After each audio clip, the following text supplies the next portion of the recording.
Hello and welcome to I Am Organic Gardening. It's very early in the morning. The sun just came up and I just got done cutting these sunflowers. Now, what we're going to do with these today, I'm inspired by all my subscribers and viewers over my channel in the last couple of days. You guys are awesome. I love you all.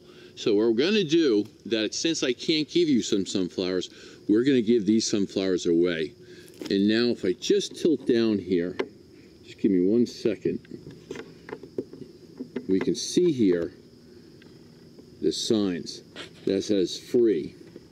We're going to put this at the end of my driveway, which I'll turn around and show you. And when people go walking down the street, it's been a very stressful year for everybody, of course. So maybe these free sunflowers will give everybody just a little bit of a smile back on their face. So here's the end of my driveway. My dog is happy the gates are open. She always goes around and kind of see if there's any unwanted visitors like deer or anything else too.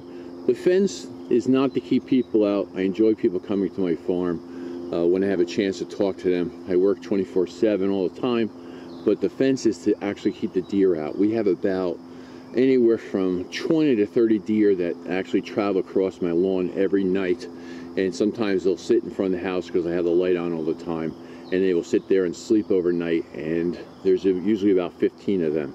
Right, Lucy? You're doing a good job, girl, huh? You're a good girl. All right, let's get the tractor and set it out front on the roadway.